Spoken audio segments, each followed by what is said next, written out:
Today we're going to talk about that which is already being talked about. We're going to talk about the spread.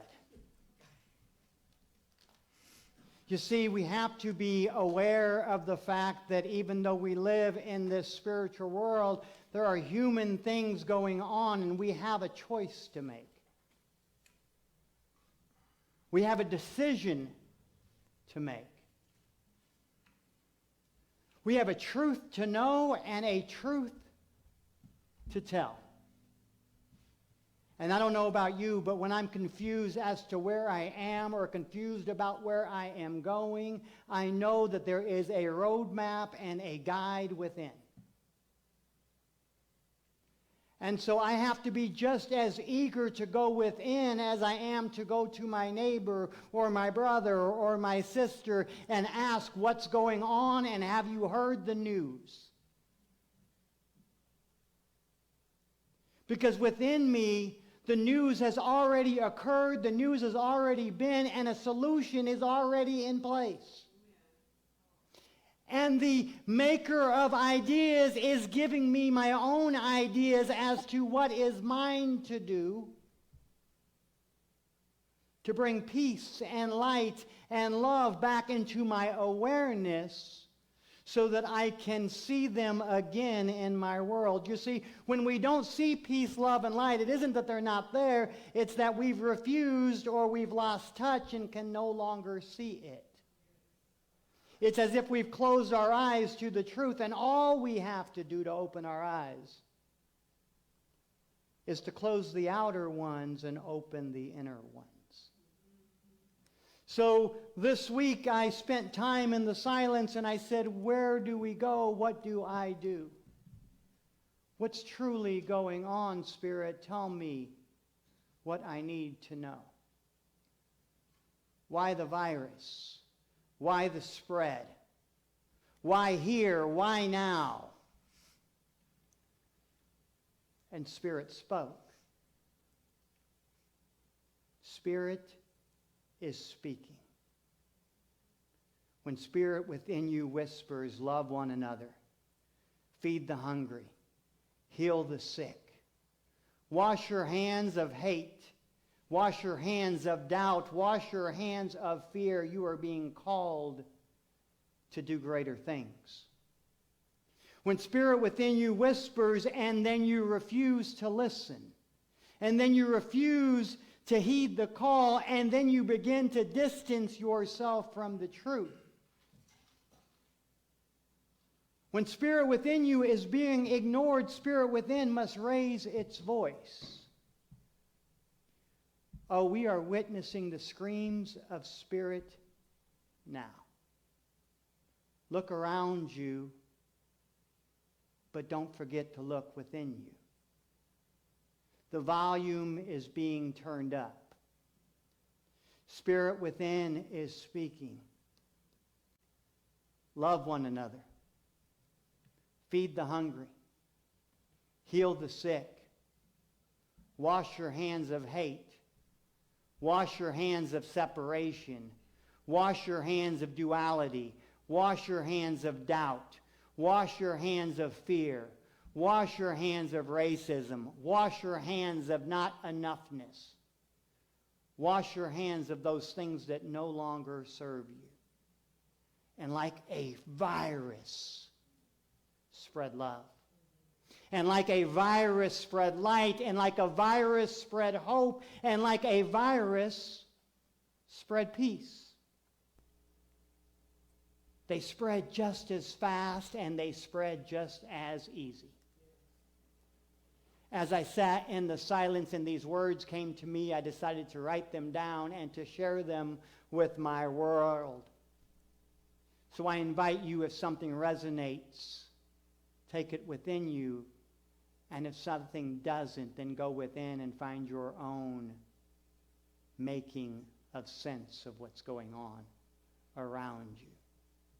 But simply be guided by what's within you.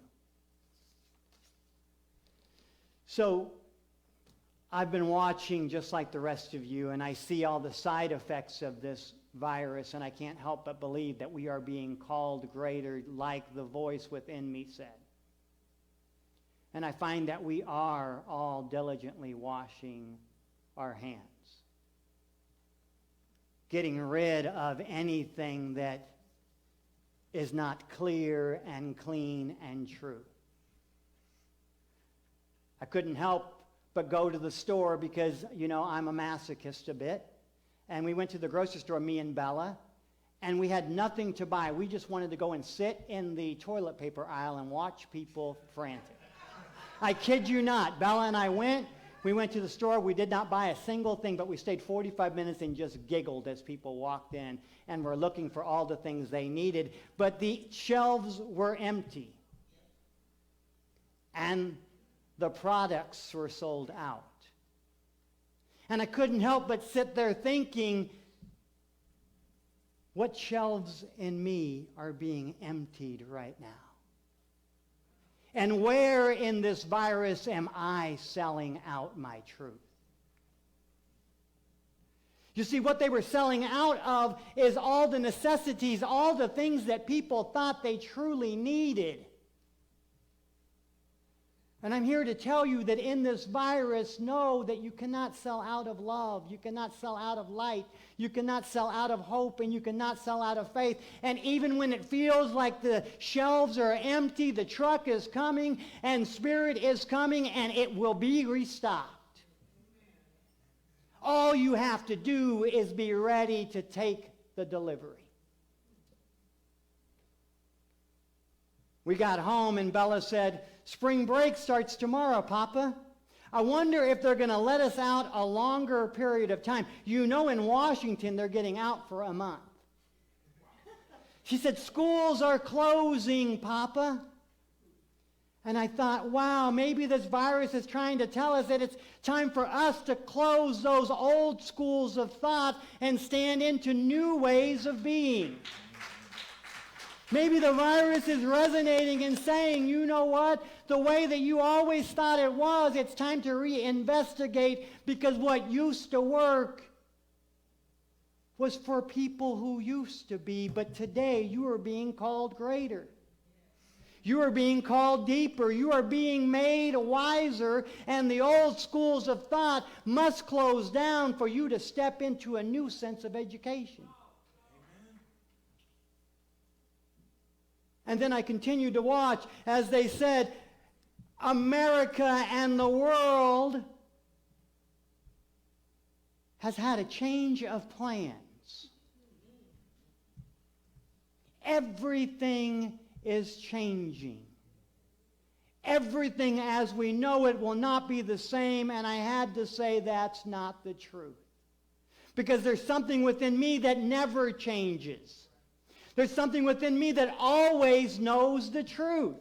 Yes, everything is changing in my outside world, but when I go within, I know that everything is constant, and everything is peace, and everything is light, and everything is love, because I don't care what I'm being told in the outside world. Let me clear my shelves. Let me no longer sell out, and let me identify and root myself and embrace my truth.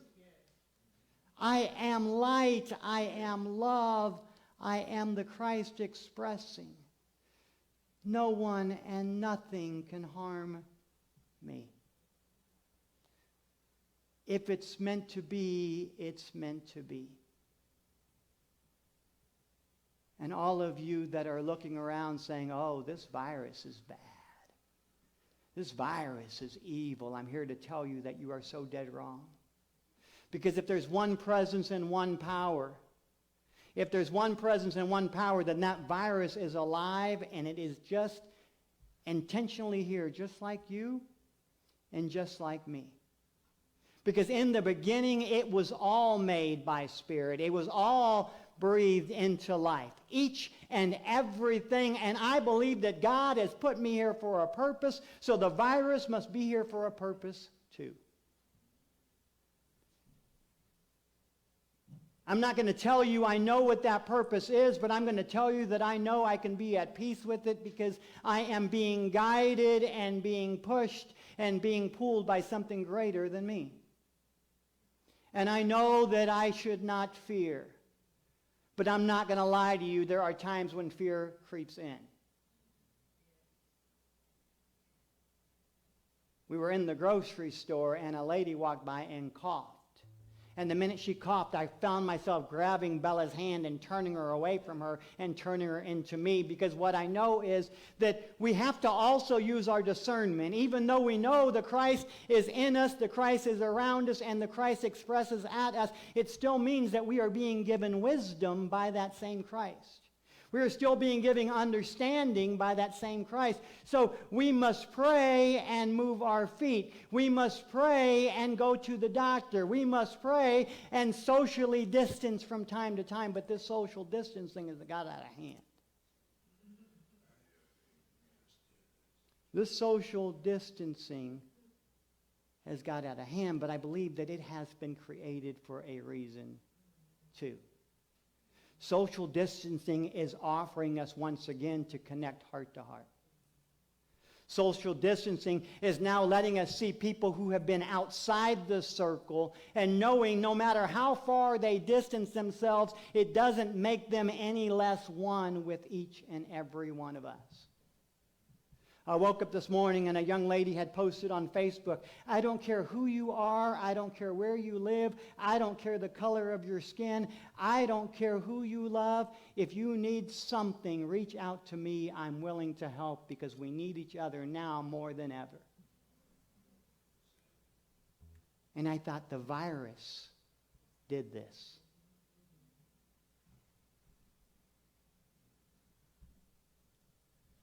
I thought the virus did this because after she posted, I started to go back into her Facebook time log and I started looking at, is she spiritual? Is she a minister? What is her story? And I started reading some of the posts that she had posted a week ago and a month ago and 6 months ago. And I went down that rabbit hole and I started seeing things that she was seeing and saying things that she was saying. And I thought, how can that person be this person today?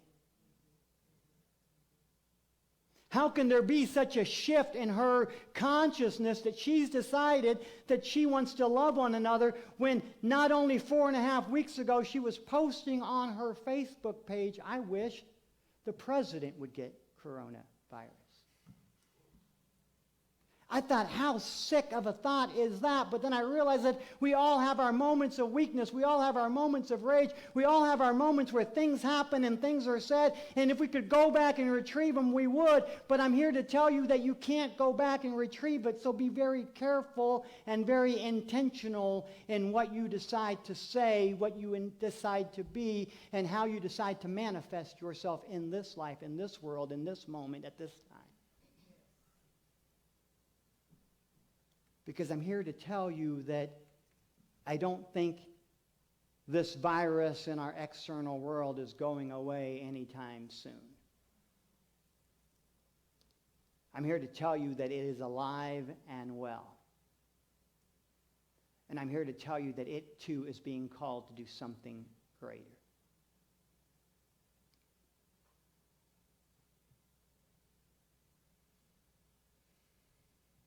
I watched a video of a guy in Italy sitting on top of his rooftop, playing a guitar with an amplifier, because everybody has been socially distanced and they're not allowed to leave their home. So on the top of this building, he put an amplifier and started playing, and they said that one person came to the rooftop, and then another person came to the rooftop, and then another person came to the rooftop. So you can now see an image in your mind of this man standing on one rooftop playing and people on all the other rooftops simply listening and embracing. And I promise you they were more connected in that moment than they were when they were all standing together in a subway station or a grocery store or a library or maybe even in a church. So this social distancing thing is here for a reason. I'm here to tell you that when they said we have to disinfect all the public areas. As you notice in the back of the church, the Purell is on the wall, and the Purell is on the wall downstairs. And we are so diligent, and I don't know how many times someone has said to me today, are we wiping down the church? Are we wiping down the church? Are we cleaning the area? Do we have disinfectant? Do we have what we need? And we're so conscious of our external world, and I'm here to tell you that we need to disinfect our own public place and disinfect our own public space. And we need to go within and we need to start cleaning out that which is dirty, that which is tainted, that which is untrue. We need to wipe it down. We need to clean it out, and we need to send it off as far, far away from each and every single one of us, because whatever we leave inside will come back and infect us again. So I'm here to tell you that if you're ready to let go of this virus, if you're willing to let go of the dis-ease and the dis-ease in your life, that you diligently start washing away.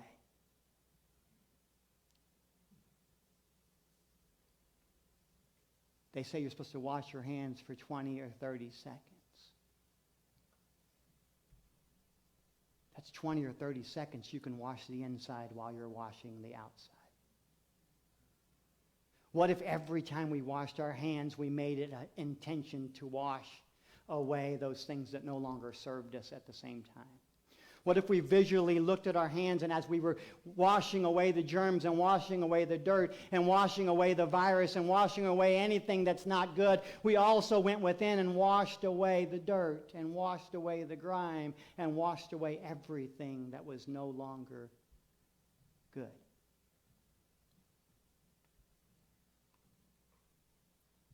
Spirit inside is whispering. Make the connection. Heal the sick. Feed the hungry. Stand in your truth. Because if we don't listen to the whispers, the volume will be turned up again. And I don't know about you, but the screams right now are deafening.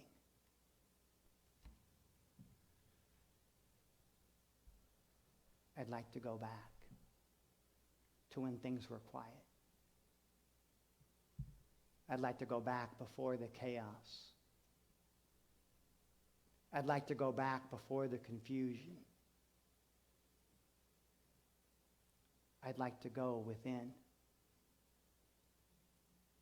to that quiet space, to that quiet time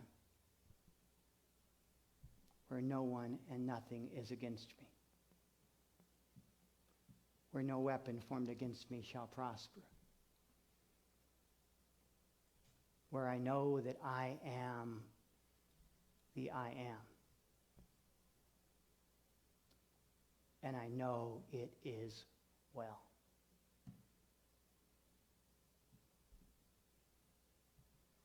So as you go through this hour or through this day or through this next week or through the next few months or through your time on earth or through all that is, know that you are safe, you are whole, you are protected. And everything is working for your good.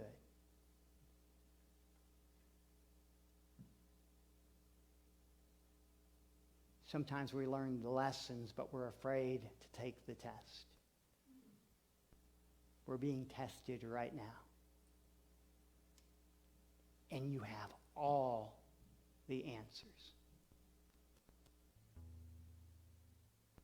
Sometimes we think we've learned the lessons, but when it comes time for the test, we are frantic and nervous and feel unprepared. I'm here to tell you, you have never been more prepared in your life for what's going on right now. You have been given every answer in advance. Spirit has placed you on the honor roll.